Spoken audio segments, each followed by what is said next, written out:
Alright, so this is going to be a supplemental presentation of a few issues I was having in the previous video. I'm going to say how I solved them, basically.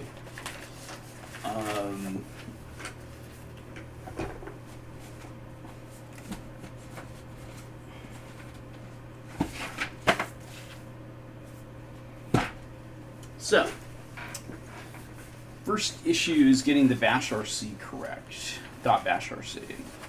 And I guess I could have made it .profile to be handled for everything. The difference being is that this is just for bash. I don't even know if I've messed with that profile.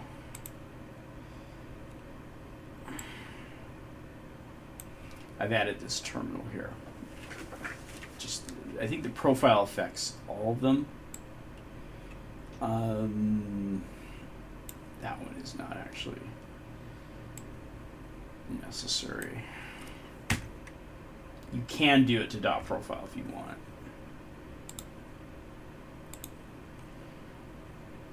But let's just actually forget to. Okay, so in this bash RC, a couple things here. First, I give, for whatever reason, setting the display is not allowed unless you do this magic incantation of xhost plus. But when you do that, it wants to tell you on the shell that you've done that, so I redirect the output to dev null, and it may not be different than what it did before. Then I added the WP term 52 variable, which sets the WordPerfect 52 terminal to be VTEM 100. You could do Kermit if you want, but it doesn't look as nice. And I still have to look to see whether the TTYs are mapped perfectly. Even though I got 5.2 to run first, I'm going to deal with it later to make sure everything is running absolutely perfectly. There could be issues with the keyboard working right and being able to delete things. And when you're running under SCO emulation, you got to get it to load. You got to get Linux to, in the case where it's running this under SCO emulation, you've got to get it to have a key mapping that matches up between all three variables. Okay. This was the big deal here. This display. The program will not start at all unless that variable is exported to the current shell. So by putting this in bash RC, I've set these variables to the current shell. So when the current shell starts up, or at least when bash starts up, it will load this stuff up. And it probably is better, now that I look at it, I'm not sure if I would edit this shell's profile, but they may be well worth doing instead of doing it down here. But I haven't looked into it, and right now I got a solution. I'm going with it.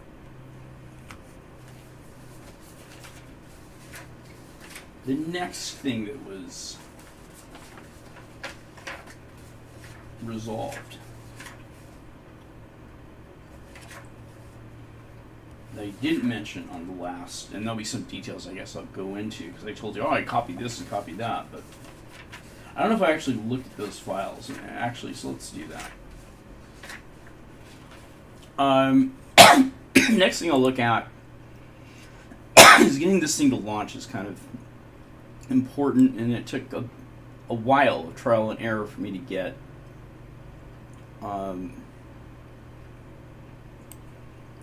the combination between this script and this WordPerfect to run without an ugly shell sticking around in the background.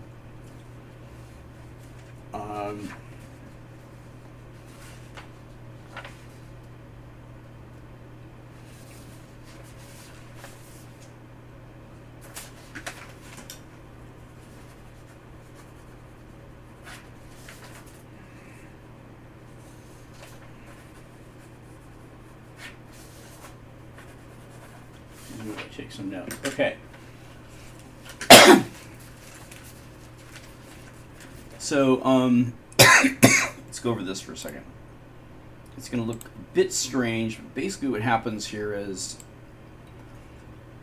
it relates to the icon here. I mean, I didn't look through all the documentation. I basically have this execute not using the terminal. I call it bash, and I have bash execute the script that I made. The script that I made,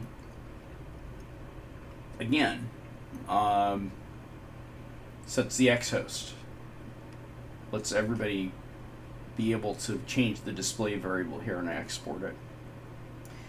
And for some reason, in this version of Caldera, no hup, which is a program that's supposed to let you run something in the shell console.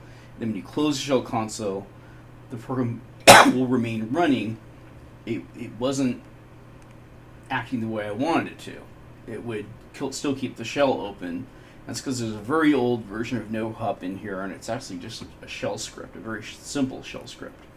But by looking at the code of the shell script, I learned that if I used exec in this and here, and again, some of these things are appropriate for this era. I mean, this Caldera22 came out in like 99 or something. You wouldn't use this today, you know. You'd probably use no hup. I mean, okay, so basically I'm telling the shell to run XWP and detach the process. And why is there a 0 here? Oh, there should be a 0 there.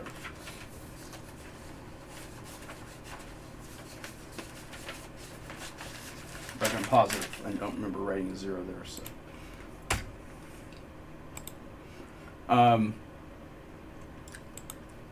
And then because I'm calling bash up from the icon, I have to exit bash.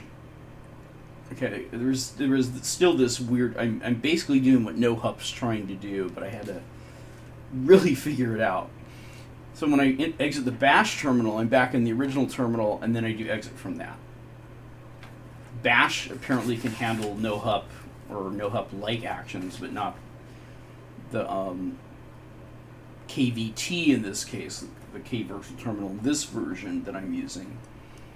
Now it could be I might not need the extra exit, but I'm not messing with it. I got something that works, and I'm happy with it. I'm just going to make sure. I'm pretty damn sure I didn't have exit equals 0 there, but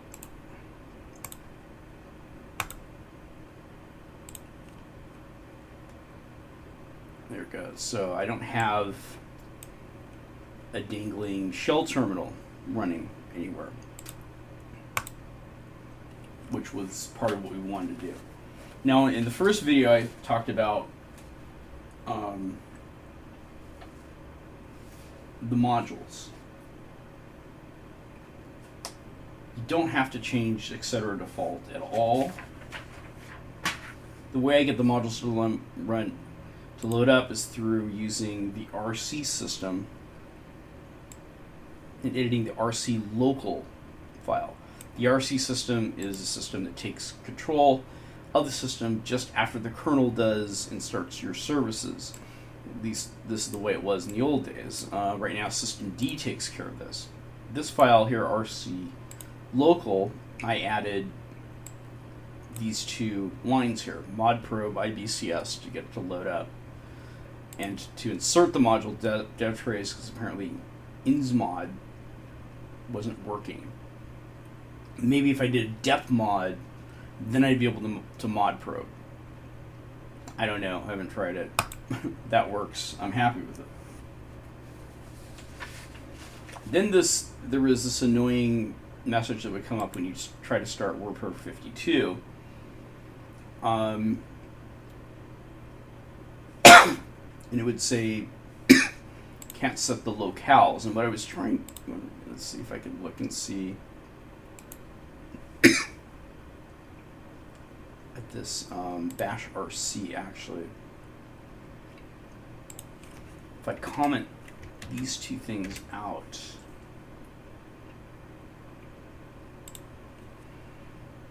last time I tried this, it actually didn't complain. But those were there at least at one stage of the process. So when I go to start this WordPerfect 52, 5.2, it came with WordPerfect 6, and thus is in the same directory.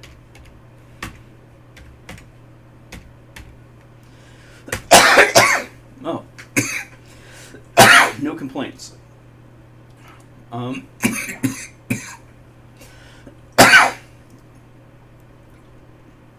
hit. Now move around here, and let's see if the backspace works. It's not working. So there is some kind of issue with the mapping. I'm just going to quit or exit. Not going to save the document. So there's still issues with 5.2 I got to work out. And I bet it's something to do with keyboard mapping. My backspace is not SCOs, or the Linux one. So we're still not perfect with that. As far as I know, WordPerfect 6 is working as well as it's going to. And where is my cursor?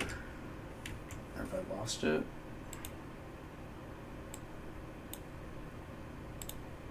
Do I have to go? Oh, yeah, okay. I delete things by cutting them. All right.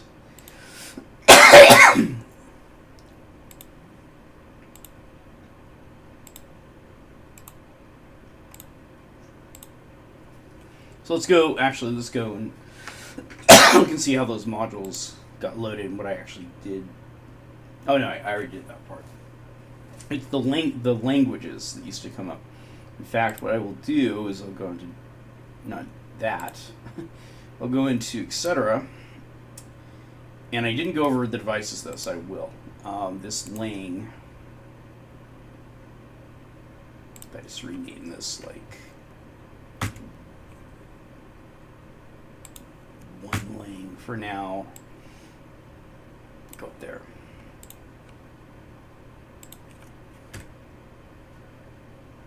Oh, that's because I actually. It could be that some of these settings get saved in these WordPerfect root things. Yeah. So this is like a one-time thing. Oh, come on.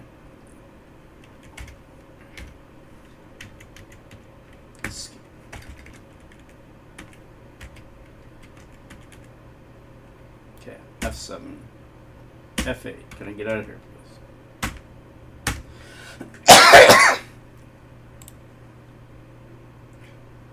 So it grabs the language setting and puts it somewhere. It grabs the terminal setting and puts it somewhere. Okay? So I'm going to try to prove that out. Even though the last video there were those problems, but let's just do this. Okay, so where's my home? No, it's not my home. My home is root because that's what I'm rolling right now. Okay, so we're going to show hidden files. I'm just going to read loud to go. And maybe there's some settings in opt now that take care of all this stuff. I know that printing is affected by this. But now I want to see. So I've got the lang mangled. And why not? Let's just mangle the perfect terminal.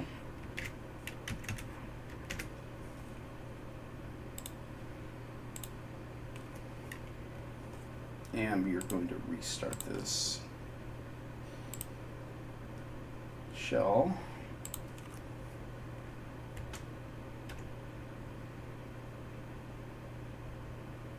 And you didn't complain about nothing. So it's got to be that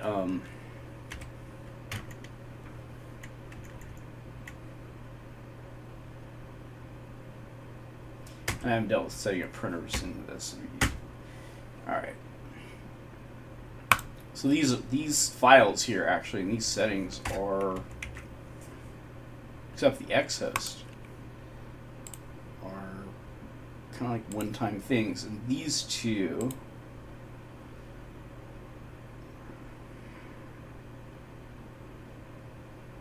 I'm going to get rid of that. Put my stuff back the way it was.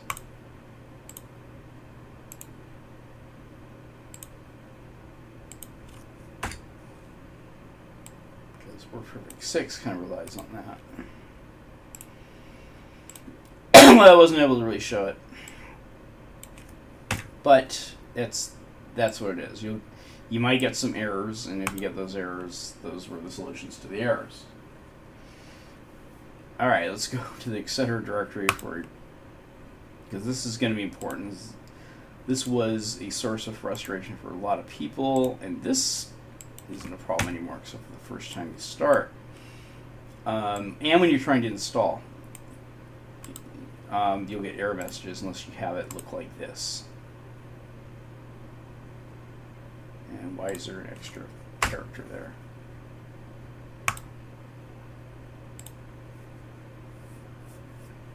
Did WordPerfect put that there just to, you know?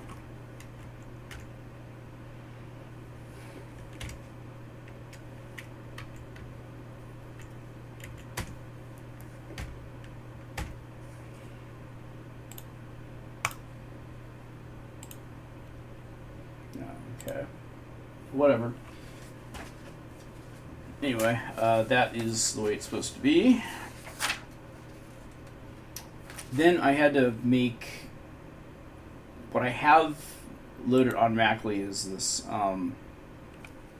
there's a module called DevTrace, and if you don't have these settings set up, what will end up happening if you go into the log file and var log messages,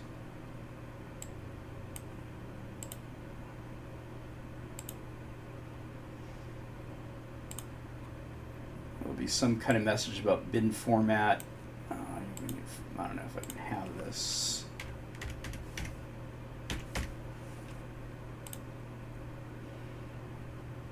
Yeah, there it is. It'll say something like, this is from yesterday before I got this solved. It says I can't locate, this is after I ran WordPerfect. It goes, hey, I got a binary format that I can't figure out what the hell it is.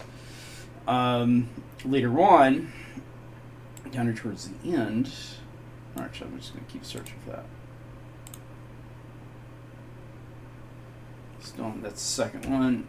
And we got no more instances of it. But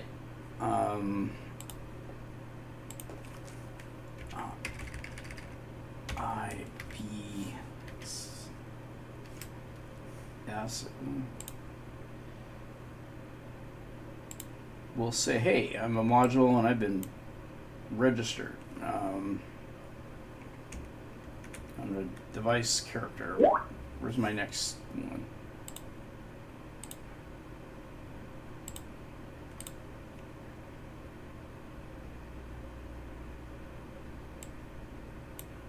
And it keeps doing that, but it doesn't have the bin format error, and this is how you take care of that issue. Basically, this allows your program to run a little better. And this is located in etc., and it's ugly enough called conf.modules, and if you try to edit modules.conf, none of your modules will load. I'm telling you that now.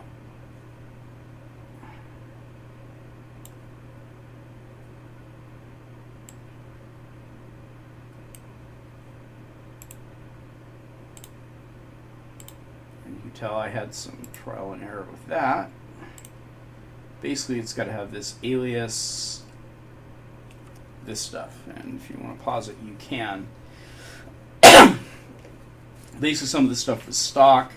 The ones that I discovered on my own was this definitely this 464C, and maybe this 02 or this 04.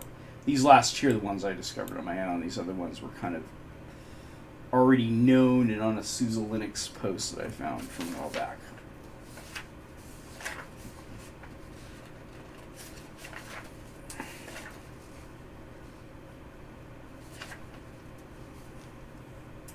Now Now let's go over the devices, because the devices are integral to this whole thing. But maybe I should look at print cap first.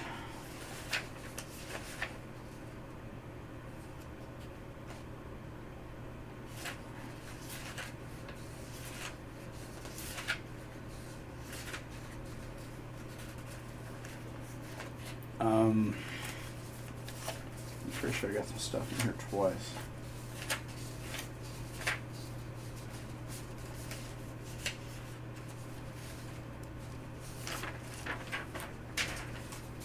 I got a bunch of papers here.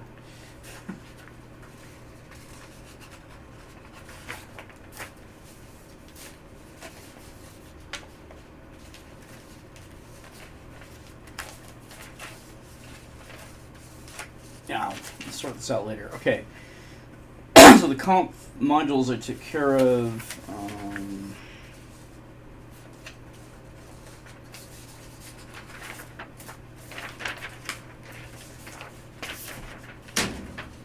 Yes, let's go over. Actually, I did need to do that. Maybe we should do print cap first. Okay, so there's a file called Etc. print cap, and it used, in the old days, it used to work pretty simply. I don't even know if you were able to. People would end up having to actually make their own print cap files to get things to print right.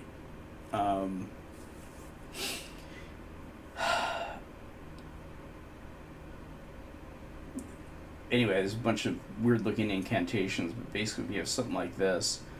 Greg Leahy did a good explanation of this in his book called The Complete FreeBSD, which I don't have handy here, but I do still have a copy of.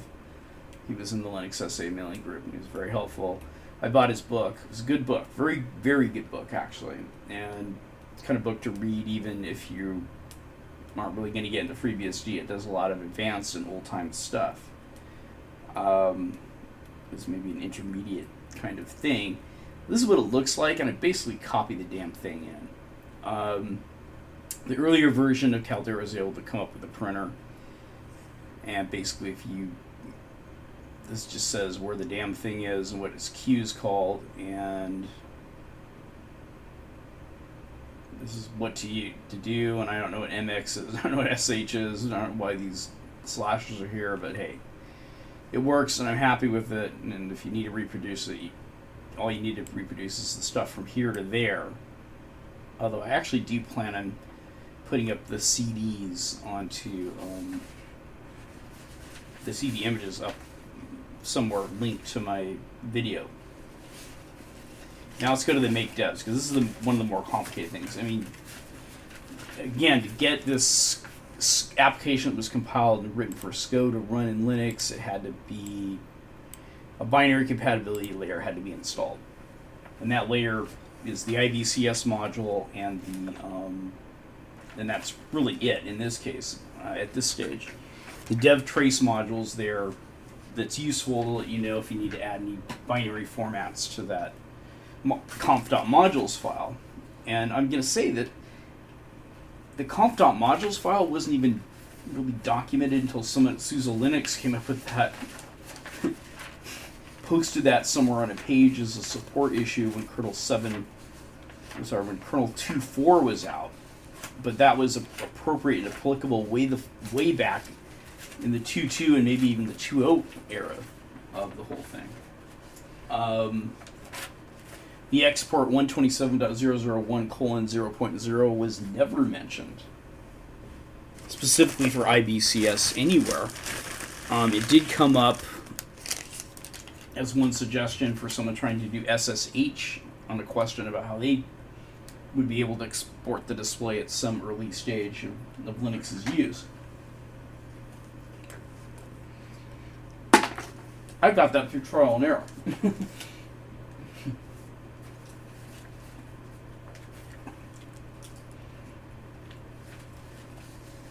The only reason why I was able to even have a chance to make this patch for bin format libc that I mentioned is that I saw that there was a later post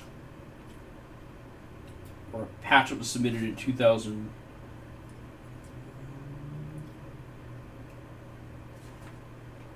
1, I guess,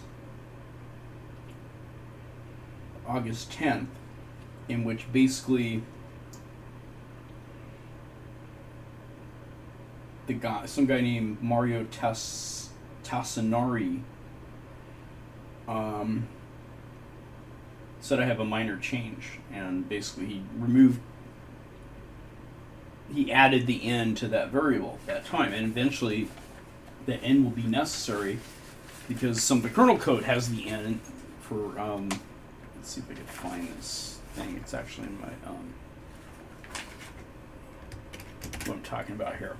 There's a file called, and I did this, yesterday. There's a file called, no, it's not going to be in there. Bin format _ lib.c. Okay, this is the date I did my patching that didn't succeed on camera. And I probably, because I don't know the patch command, I just said patch name of file, but you probably have to have some other switch added to it.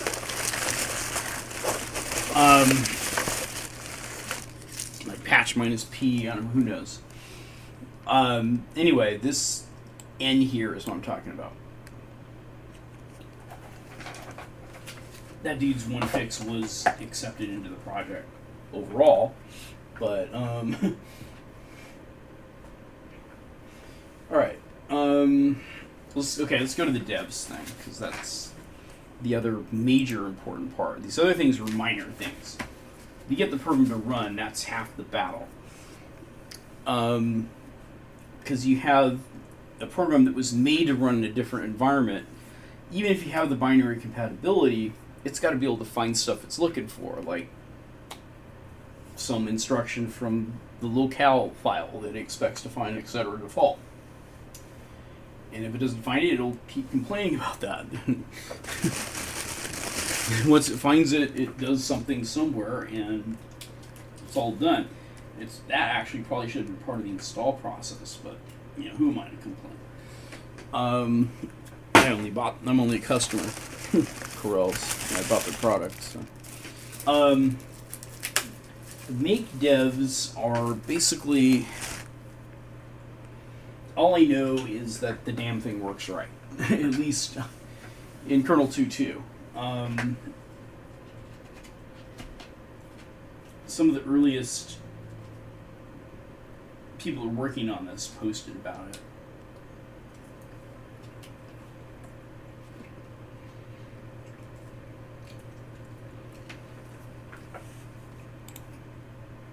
You have to have this file.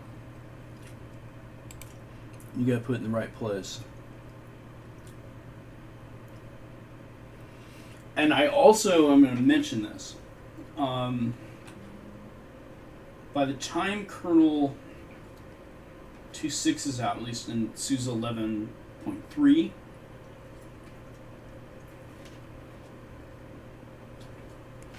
I had made some of these devices, and upon reboot, they disappeared. This right here is actually a shell script.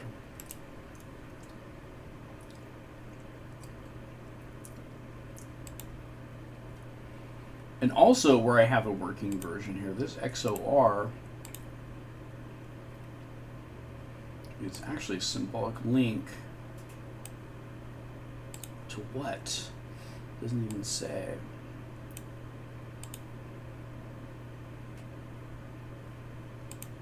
Or maybe it doesn't. I think it points to dev null. Yeah. So I know that isn't an incorrect assumption to make even this late in the game. Oh, let's open this thing up. Or I already did. So basically right here it sets a variable. I don't know why they didn't just use the number 30, but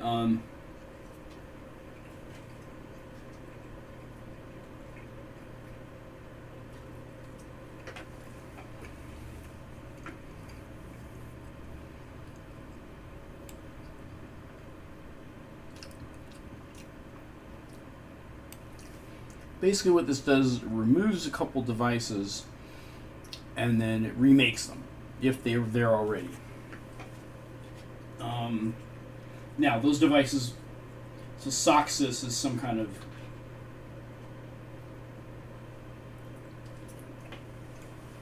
networking interface for SCO. Linux doesn't use SOCSys, but it has to be in some format. Basically, if you run the script, things will work. In the later versions, it no longer works because some of the device names in Linux changed. Not sure how much it matters, though.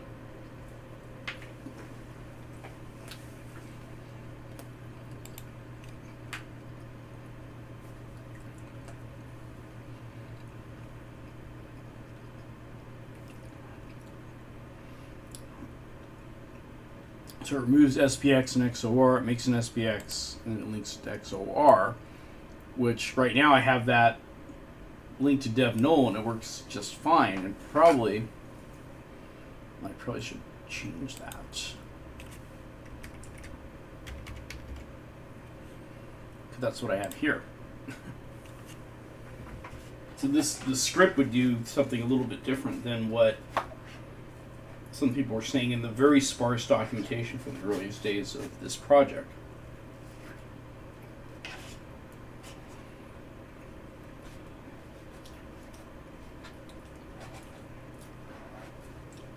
There is one thing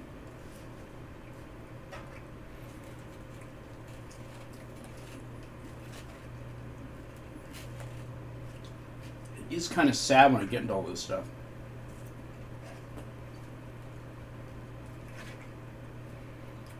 There was a post by somebody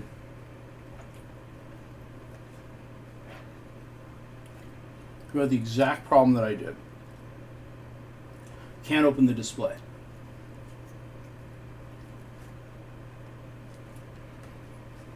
He asked the guy that was maintaining this stuff.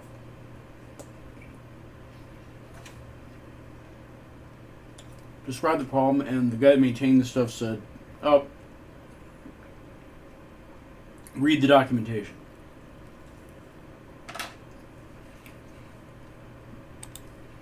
That was years ago, but for that guy,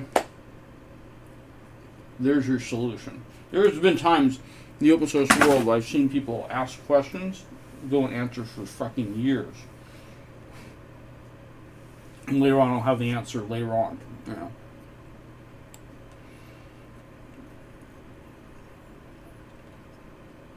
And then it just makes a bunch of network sockets. Now, on the later, I'm going to have to revise this because in the later versions of the kernel, even if I can get this damn thing running, this emulation stuff running after they added the virtual file system,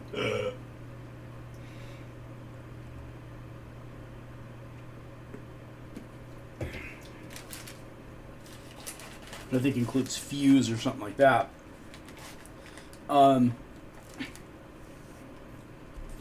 Some of the devices moved, so I'm going to have to find out what the equivalents are today versus what they were before and translate that and read that forward, even if I can get the damn thing to work. I'm not even sure if on my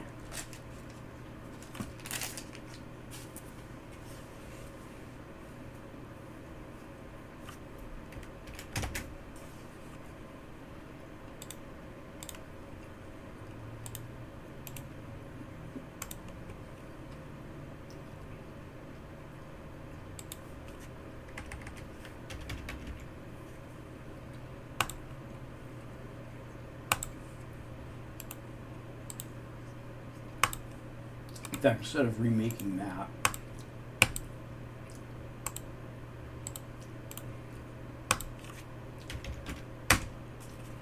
I'm going to cut this down to 3 CD images.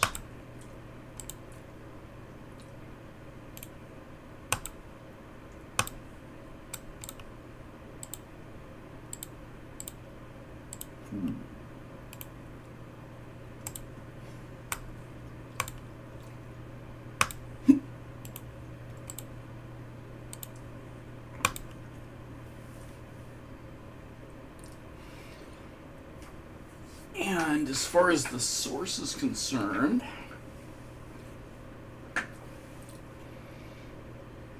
in this patch here,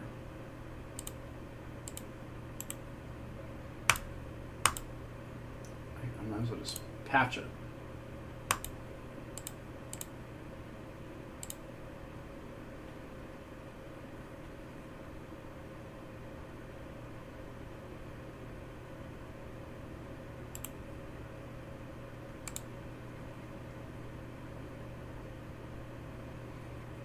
And I guess I'll bother to look it up.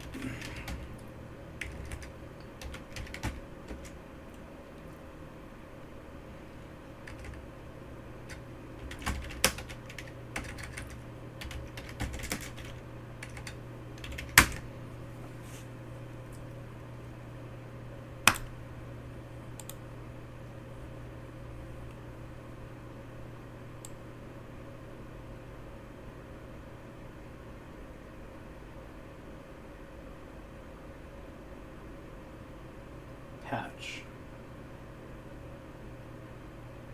Less than. Okay.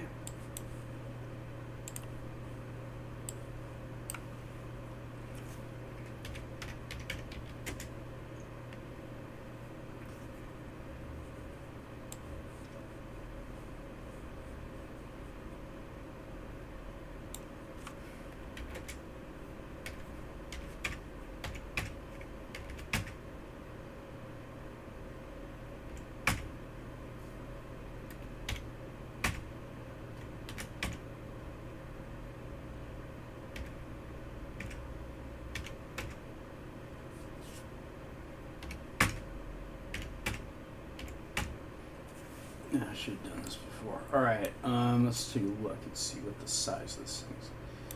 Let's look exactly and see what the size of this thing is. 1075 bytes.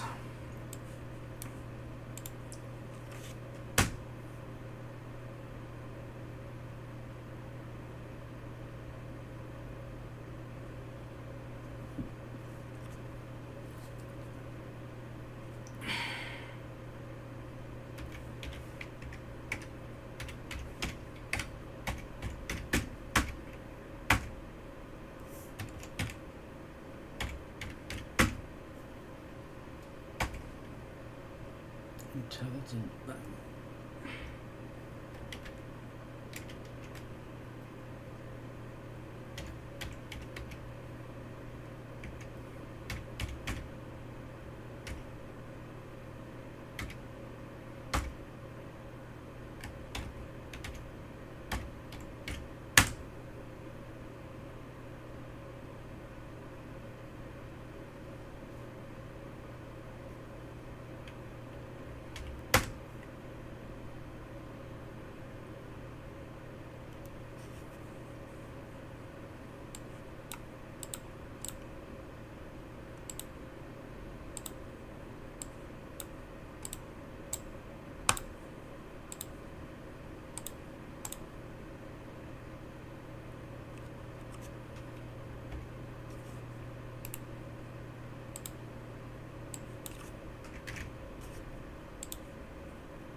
How the hell did a hunk fail?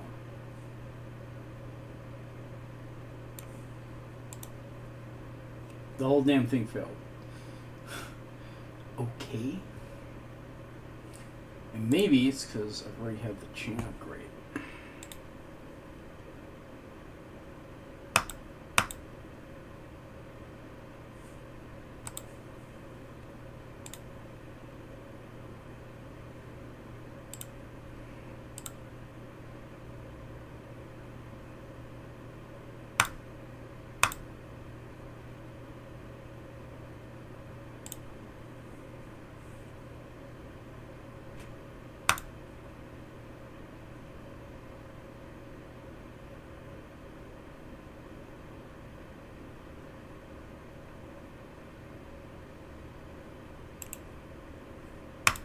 Yeah, I probably didn't change this on camera.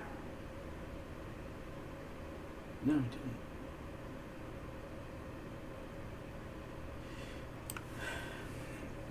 didn't. I'm just going to change this.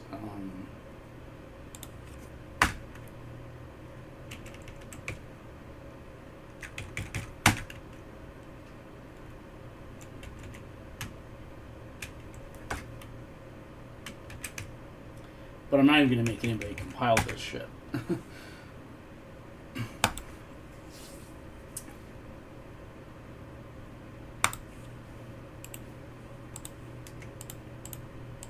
What a mess. All right. So here's the source.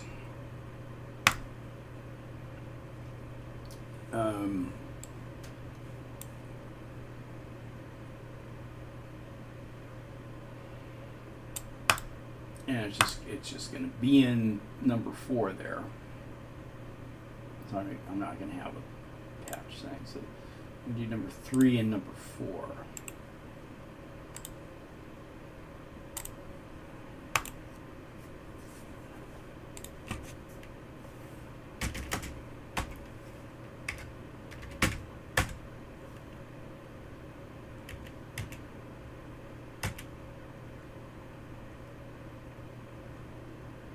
But before I do number 3, I'm going to get the actual binary out of here. So I've gone over this dev thing. Basically, if you run the script, you type a dot slash and make dev IBS, and you make sure it's executable. It'll make all the stuff you need at this early stage, but later on it may need to be changed. And once you have all that stuff in place, it'll work okay. But this is going to dev null, at least in my working state here. Now I may check the other versions and see if it's going to SPX, but in the earlier versions of Caldera, I didn't have to do that stuff. Alright, so I'm going to go actually user source. No. User library.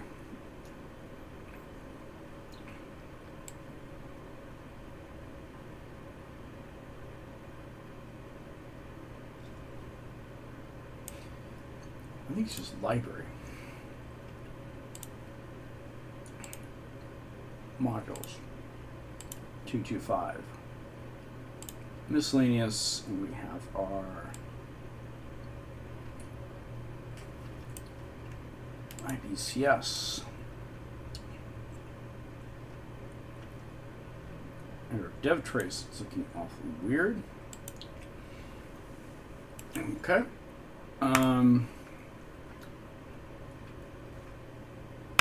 I'm going to put that into nobody. And I'm going to let you guys have the modules. You don't have to compile it. So basically, we have Caldera22 with kernel, or potentially, if you have a distro with kernel, oh, my notes, 2.2.5 running. I'll have it amongst the files stuff. And I'm also giving you the source stuff. I haven't made a script that'll automate this stuff, but it's conceivable. I can make a script that'll download this disk image. I can make a script, or I can make a script that's designed just to run inside of Caldera's Open Linux. And I'm going to go grab.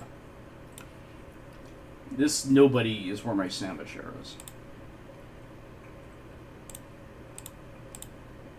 There it is, baby.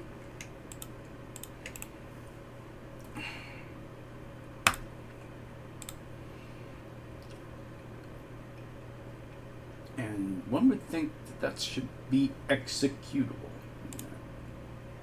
Remember where the hell this is kept. I'm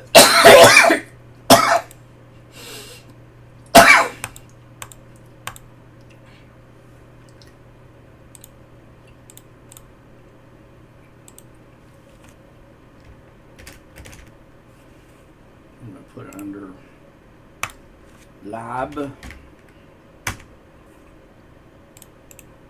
modules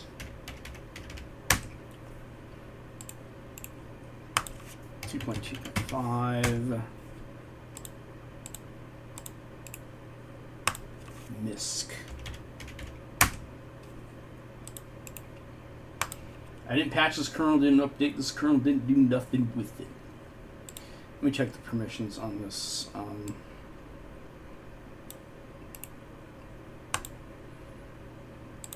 This says it's readable and writable. How about this one? Movie dev trace looks so weird because it's, well, the damn thing works, but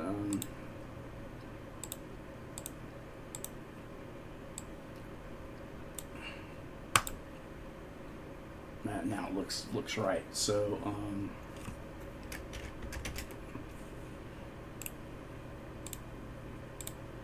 it worked without execute or whatever. All right, so them's modules, but I can't just throw it against my kernel.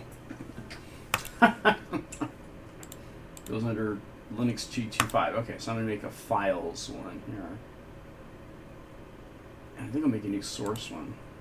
Right. So let's make sure I got everything in here. Patch I'm not doing because I incorporated it in 4. Okay.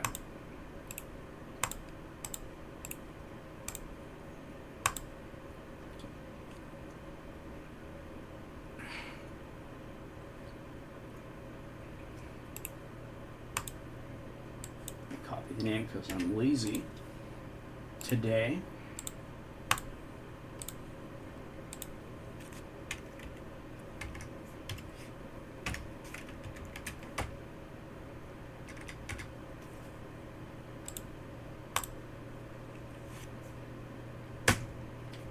And the GNU General Public License wants you to distribute the source. All right, these two things I will end up loading up at my Google Drive, and then you could download it basically.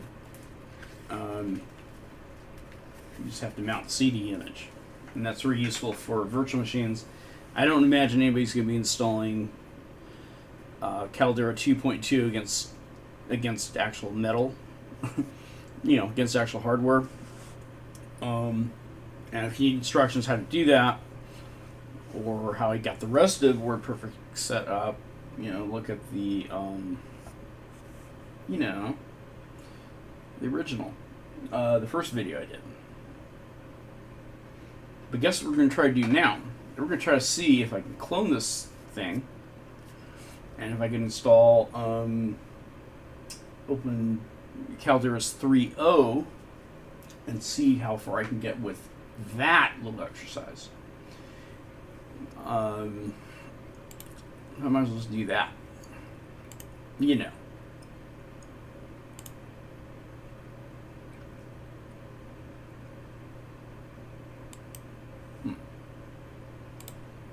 Alright. So that means I'm going to shut this down. It means that Samba Share did not need to be open. Oh, and okay, I'll do a quick thing. How to get the Samba to run? The Samba Share. It's a quick and dirty, no security, as I always do, Samba Share. So, where are we going to go? Where are we going to go? What are we going to do? What we're going to do, where we're going to go. We're going to go into etc.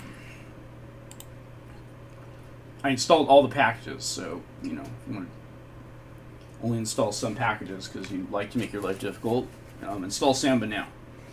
Okay, so there's something called, I think it's Samba D. Yeah, Samba D. And so delete that. And what you need for the smb.com, and then you have to, after you set these settings, actually, let's do this. So I left the global alone. I commented out a bunch of stuff. I don't know. Should I include this stuff? I don't know. Should I? I use the same kind of configuration for all four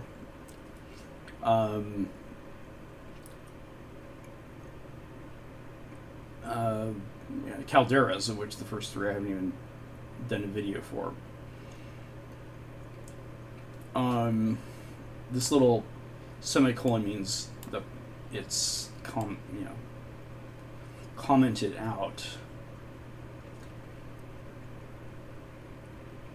At some point, I just made one here called public stuff. I made this directory called nobody. They said it's browsable, it's not read-only, it's public. Guests are okay. The guest account is nobody, and the null passwords, he doesn't have to provide a password, and it's writable. You can read, you can write, you can browse, you can, anybody could access it. Treat the person accessing it as nobody. And then I had to make an account called nobody, which basically is... No, okay, sorry. So I made a directory. Well, first, actually, you want to make the account. You just use add user, see, security hole.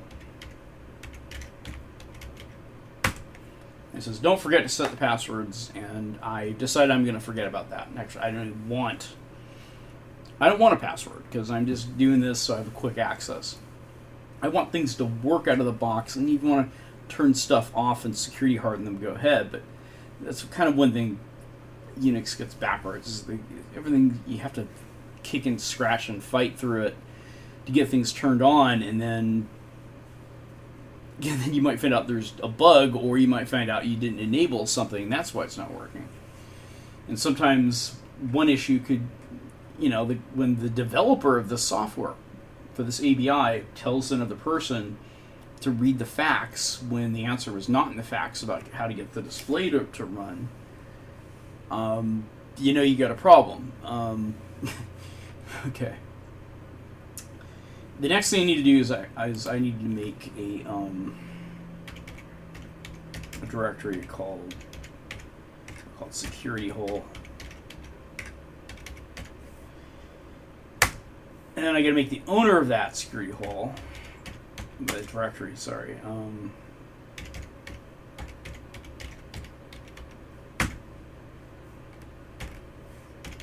If you didn't put them in a group, you just do this.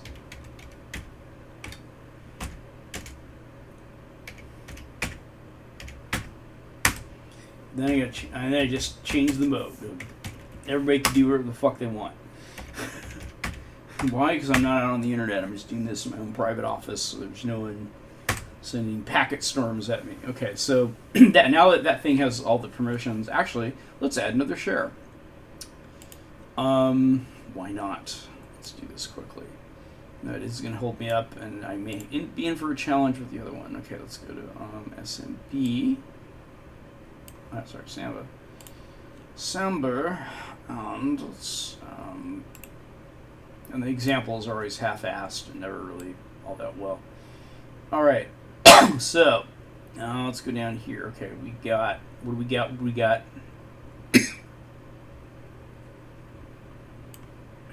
Why aren't you going down? You're supposed to go down.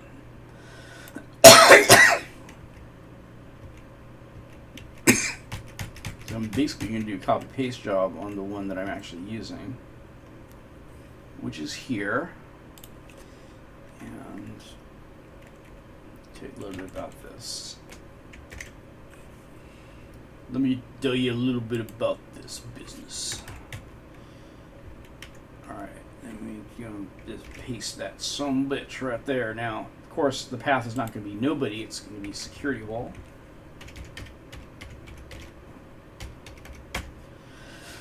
The guest account is going to be security hole.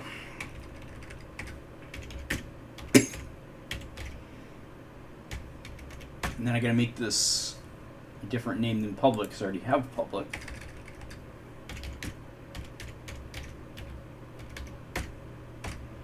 Comment.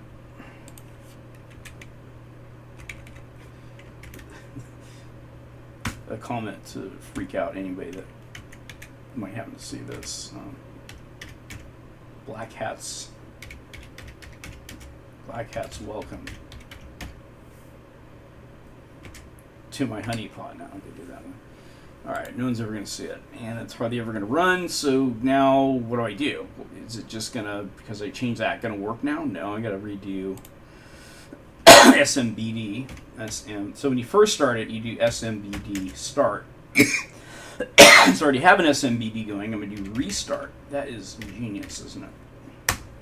I'll use up arrow, and I'll just change the S to an N instead of retyping that whole thing and being a butterfingers. All right. Now we're going to go and we're going to browse the network once again. And there's my security hole share. And so this doesn't exist. And I say, well, fuck you. I think you do. And we're going to make sure that we actually got that by going to our security hole. And there's our file. Thank you, thank you.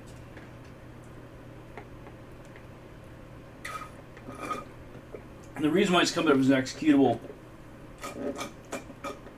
because it's really an empty document, and the permissions are everything, actually. I think by default does that. All right, whatever. All right, so that's how you do a Samba share, basically. Okay, this would probably be useful for me to, should I comment? Yeah, okay. I'll let you have two shares, a nobody share and a security hole share, just to be nice and confusing. So I am going to actually add that to the feature, the pack chock full of features script, and maybe to make it nice, actually.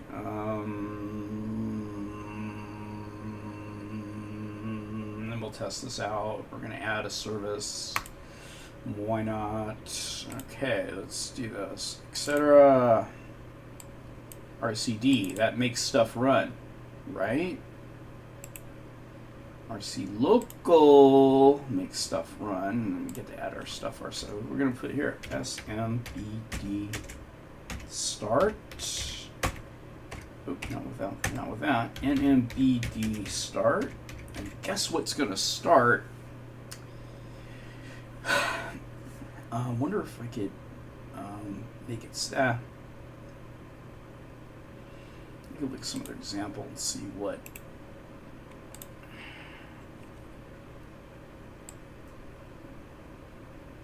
Oh, Echo does it. Right. Right. Yeah.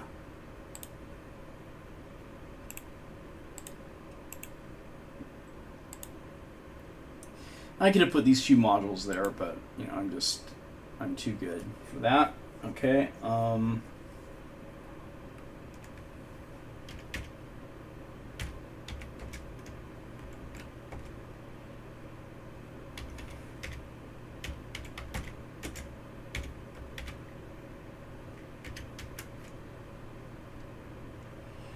This seems to want to have some kind of special, because I remember when it starts up, it's got that. I want to get it to come into the cool screen that comes up.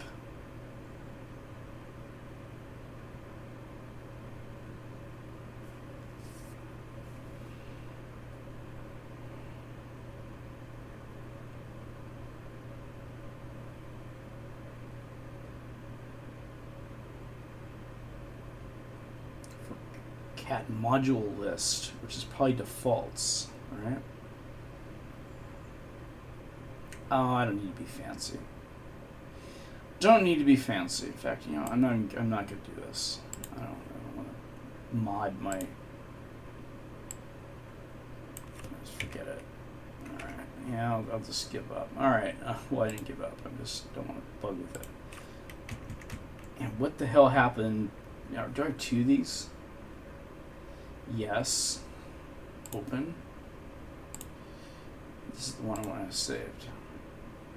And I'm going to check it. Make sure it's saved the way I want it. So, those two services will start. I'm going to include a new RC local. Guess where I'm going to put it? In the security hole. And just take me somewhere.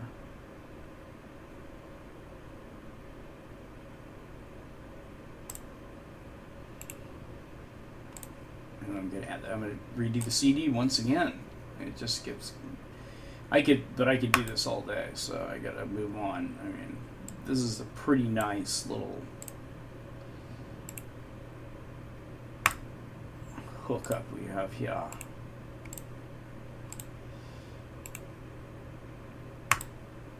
So that okay, so it went etc. Samba D. I'm gonna write that shit down.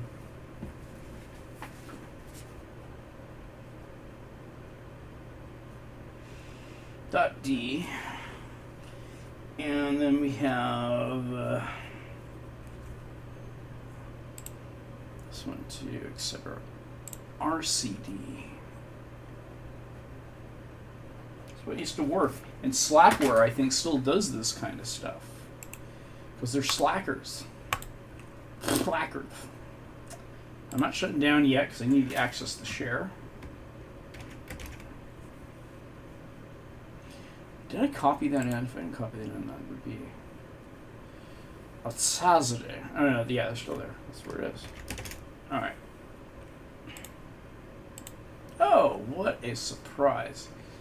Okay, so we're going to copy those down.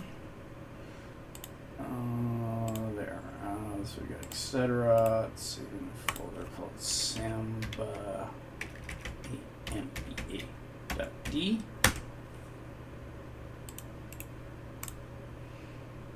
RC local is going to be a new version.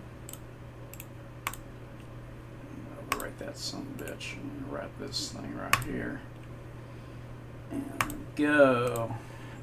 So that way, from you can connect your host from your host to this, basically.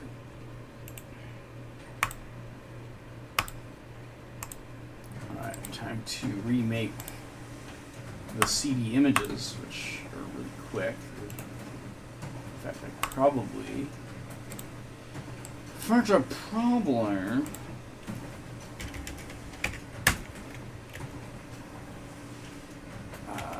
there we go. Let's get rid of this old one because, why not? Oh, there's our CD image. Yeah, maybe I'll just do source just because I'm whatever.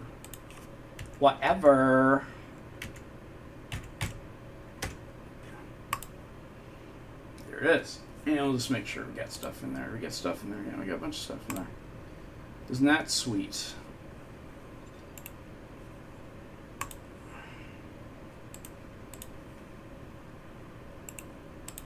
I hate how this opens up a bunch of folders. But I do like, okay, there we go. There we go. Yep.